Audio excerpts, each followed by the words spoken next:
હવે એક કામ કરો, બધાને ખવડાવવાની જરૂર નહીં, થોડું થોડું લઈ લી તો હાથે લઈ લે. તો બધાને ખવડાવ જાવ તો 2 કલાક લઈ લે જલ્દી તારા પપ્પાની નોટ. મામા આ જગાડો. ખવડાવ દેવા બધાને. કામ નહીં રાખો.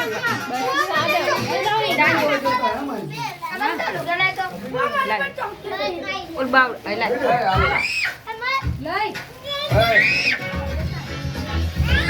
ભાઈ મને એમ ના હોય, તમને હવે બધાને દઈ દો. બધાને કામ દેવા પણ બધા બસ લો.